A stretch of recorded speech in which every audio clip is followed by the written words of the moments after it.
On August 4th, 1897, one of the most fascinating and recognised examples of Iberian art came to light, the Lady of Elche.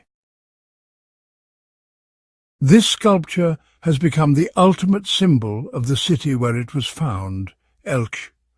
It was Manuel Campello, a 14-year-old boy, who discovered it that same day, around 10 in the morning, while working on the Alcudia estate, an important archaeological site near the town. The news spread like wildfire throughout Elche, and by nightfall a crowd of people of all ages and backgrounds gathered to gaze upon the impressive female bust, whose features blend Hellenistic and Eastern influences, revealing the cultural richness of the Iberian civilization. Before we continue, please help us out and like the video, subscribe and share.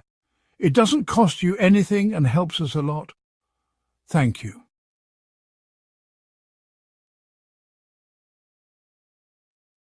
The sculpture was acquired shortly after by the Louvre Museum, where it officially received the name Lady of Elche. At the end of December of that same year, it was placed in a prominent position within the Oriental Antiquities Room. However, with the outbreak of World War II in 1939, it was moved to the Montauban Castle near Toulouse to protect it from the risks of the conflict.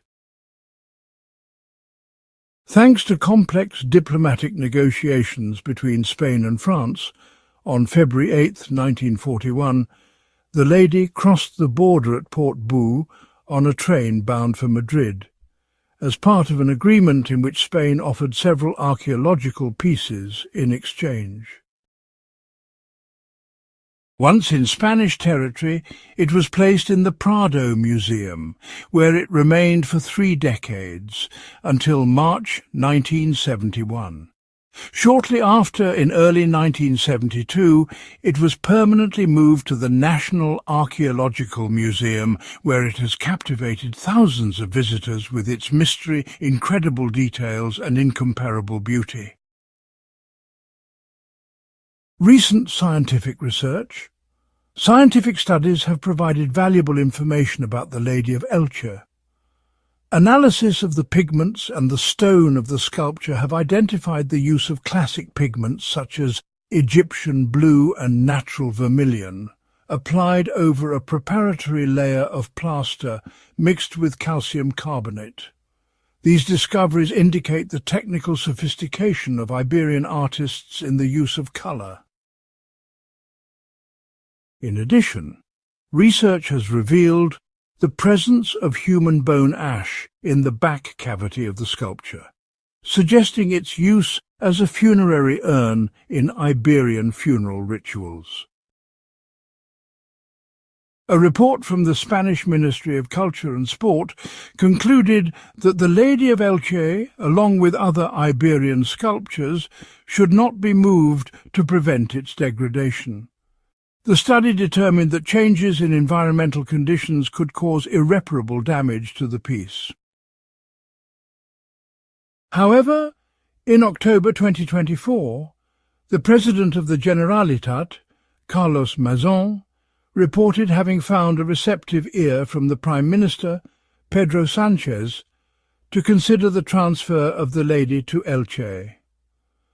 The formation of a bilateral technical commission was agreed upon to evaluate the feasibility of such a transfer. In January 2025, an exhibition opened at the Alcudia archaeological site tracing the history of the Lady of Elche. The exhibition includes original illustrations and guided tours, offering a detailed view of the journey of this emblematic sculpture. Now it's your turn to participate. Who do you think the Lady of Elche was? A goddess, a noblewoman, or a queen? Was it a funerary item, or does it hold other mysteries? Leave your theory in the comments. If you like this content, give it a thumbs up, subscribe, and share with your curious friends. See you next time.